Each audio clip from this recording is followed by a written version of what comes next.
आज world hypertension day, इसलिए देखिए हमारी खास पेशकश लाइफ टेंशन में बॉडी हाइपरटेंशन। डॉक्टर अनुराग, आपके पास भी आऊंगी इसलिए क्योंकि बहुत हमने पहले ये देखा था कि जो हाइपरटेंशन के जो पेशेंट्स होते थे उनकी एक उम्र हो जाती थी, लगता था कि चलो ये 50 के बाद होता है या 60 के बाद होता है या 40 के बाद होता है। लेकिन अब तो आप देखिए 30 से 20 से 30 की उम्र वालों को भी ये बीमारी हो जाती है और फिर उन्हें ऐसा लगता है कि फिर अब से उनको लेकर एक लंबा जीवन इसको लेकर जीना है। आपने किस तरीके के 10-15 सालों में पैटर्न में बदलाव देखा है हाइपरटेंशन के पेशेंट्स के? बहुत अच्छा सवाल है आपका। आज वर्ल्ड हाइपरटेंशन डे है तो we have to make people aware about hypertension. और क्यों हाइपरटेंशन इतना इम्पोर्टेंट आजकल हो गया है? कारण ये है कि जैसे अभी आप कह रहे थे कि पैटर्न भी चेंज हुआ है कि किन किन को अफेक्ट कर रहा है। दूसरी बात ये कि 50% जो डिजीज में मॉर्टेलिटी मॉर्बिडिटी होती है उसका नंबर 1 रिस्क फैक्टर है हाइपरटेंशन। चाहे वो आपका हार्ट हो, चाहे स्ट्रोक हो, चाहे किडनी फेलियर हो, उन सबके पीछे हाइपरटेंशन। It is said कि every third person is sitting with a time bomb। और तीसरे आदमी को हाइपरटेंशन है, he or she may or may not know। 1/3 लोगों को है, 1/3 लोग जानते हैं, उसमें भी सिर्फ 1/3 लोग जो है इनका प्रॉपरली कंट्रोल रहता है। तो problem is big.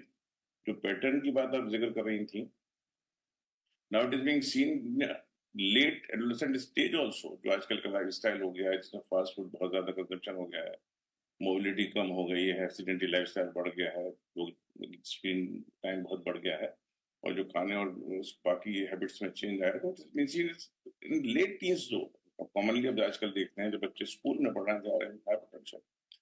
So problem is very big and it has to be addressed. Non communicable disease जितनी है वो आजकल नंबर 1 किलर है एंड द आंसर ट्रीटमेंट हर चीज का है। But why are we having this? Answer is in prevention की पता करें और पता लगे उसका अर्ली अगर ट्रीटमेंट होता है, जैसे डॉक्टर साहब भी कह रहे थे साइलेंट किलर। तो इशू है कि रेगुलर चेकअप होना चाहिए। जब रेगुलर चेकअप होगा तो पता लगेगा अगर किसी को मालूम है, अगर ऑप्टिमल उसका वो इलाज करता है, उसके साथ ध्यान रखता है, तो it will go long way in saving the life and improving the quality of life. और एक इशू है जो भारत की पॉपुलेशन है is quite young. It is quite young, but जैसे आपका डाटा है ICMR का रिसेंट डाटा, तो hypertension was in more than 25% patients। तो जो हाइपरटेंशन इतना बढ़ रहा है तो उसमें उसकी वजह से जो हमारी पॉपुलेशन भी है वो पॉपुलेशन इज सिक। तो जो हम कहते हैं कि हमें डेमोग्राफी डिविडेंड है कि हमारी यंग पॉपुलेशन हम सब कर सकते हैं, पॉपुलेशन सिक। तो we have to look out for this. जो पॉपुलेशन है वो ठीक रहे, वर्क करने के लिहाज से फिट रहे, जिससे कि देश की प्रगति में भी उसको सहयोग रहे। बिल्कुल डॉक्टर अनुराग, मैं ये सवाल इसलिए पूछ रही थी क्योंकि कोरोना के बाद हमारे लाइफस्टाइल में काफी बदलाव आया है। काफी सारी चीजें हमने देखा, काफी ईज आया। आपने देखा होगा 8 मिनट 10 मिनट में अब क्योंकि ब्लिंकिट और ज़ेप्टो आपके घर आ जाता है तो आप इतनी भी जहमत, मतलब जनरली लोग नहीं उठाना चाहते कि वो नीचे उतरे और अपने घर से बाहर निकले और जाकर कुछ सामान लेकर आए। बहुत सारे और चेंजेस, जैसे वर्क फ्रॉम होम का ट्रेंड बढ़ा। क्या ऐसे में फिजिकल एक्टिविटी इतनी कम हो गई कि और भी ज्यादा ऐसी बीमारियां जो लाइफस्टाइल डिजीजेज जिनको हम कहते हैं उसको बढ़ावा मिला? डॉक्टर अनुराग।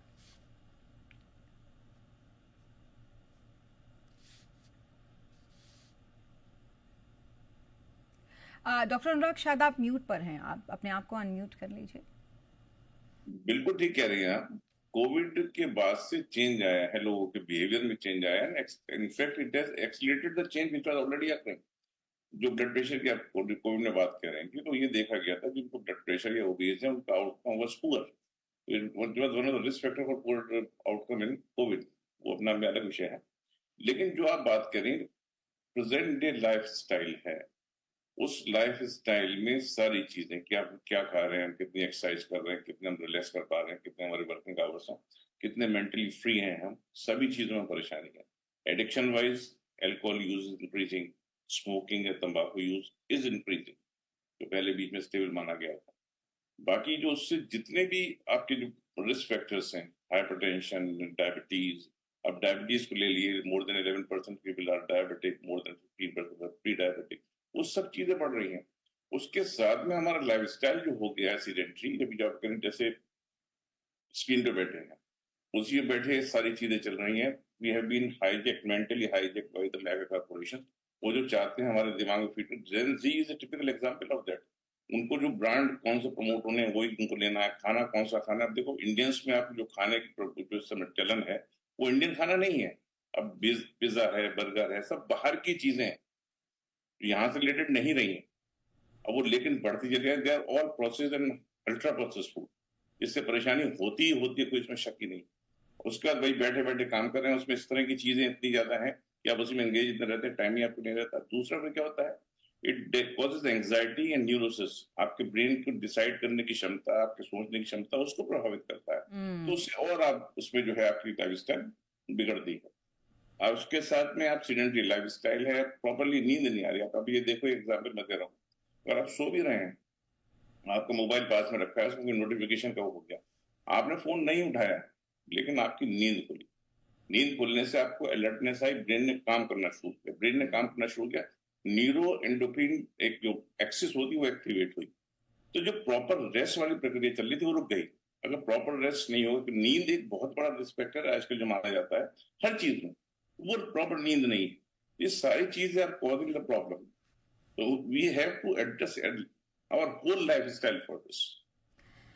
बिल्कुल। तो डॉक्टर अनुराग, हम इसको जानेंगे कैसे? अगर मुझे हाइपरटेंशन नहीं है तो मैं ऐसा बिल्कुल नहीं करूंगी कि मैं सुबह उठ रही हूं और मैंने बीपी अपना चेक किया, या मैं ऑफिस निकलने से पहले ये सोच रही हूं कि मैं बीपी चेक कर लूं, या ऑफिस से वापस आ रही हूं तो मैं बीपी नहीं करते, जो कि बहुत नॉर्मल है कि जब तक हमें लगता है कि हमें हमारी बॉडी के अंदर किसी तरीके की कोई समस्या नहीं है, हम तब तक अपनी बॉडी पे नहीं ध्यान देते। हम पता नहीं उसको कौन सी मशीन समझ लेते हैं जो अपने आप सारे फंक्शंस कर रही है और करते रहेगी, ये हमारा सबकॉन्शियस माइंड हमें कहता रहता है। कुछ तो ऐसा सिम्टम होता होगा ना जिससे ये लगना शुरू हो जाए कि कुछ गड़बड़ हो गई है अंदर। दो एस्पेक्ट हैं इसके जो आप बोल रहे हैं। एक तो ये है कि ब्लड प्रेशर है, उसको डायग्नोज करना है, तो उसके लिए क्या कर सकते हैं, कोई सिम्टम उसका होता है कि नहीं। तो दूसरा एस्पेक्ट जो और बड़ा है वो है कि हाउ टू प्रिवेंट दिस। आपको नहीं है और ना हो आगे वो ज्यादा important. Once it is developed it will cause problem. अगर नहीं हो तो आपको ना ब्लड प्रेशर, आपकी क्वालिटी ऑफ लाइफ ठीक रहनी है, आपको कॉम्प्लिकेशन से बचते हैं। तो उसके लिए सबसे नॉन कम्युनिकेबल डिजीज प्रोग्राम चल रहा है, उस पर काफी ज्यादा काम भी हो रहा है। तो उसमें एक है जैसे नो योर नंबर्स। जैसे आप बोलते हैं कि आपको अपना अकाउंट नंबर मालूम होगा, आपके जितने भी इंपॉर्टेंट नंबर है, पासवर्ड का मालूम। Do you know your numbers, कि आपका बीपी कितना रहता है, आपकी शुगर कितनी रहती है, आपका कोलेस्ट्रॉल कितना है। ये सबसे इंपॉर्टेंट नंबर है आपके लिए, बट वी मिस देम। हमारे इस तरह का माहौल है कि हम उस पर सोचते ही नहीं कि हम नॉर्मल कैसे रहे हैं। हम क्रेडिट स्कोर का नंबर में इतने उलझे रहते हैं कि हम उस नंबर को देखते ही नहीं। सबसे इंपॉर्टेंट नंबर आपका आधार से इंपॉर्टेंट नंबर है। अगर आप रहोगे तो आधार बनेगा।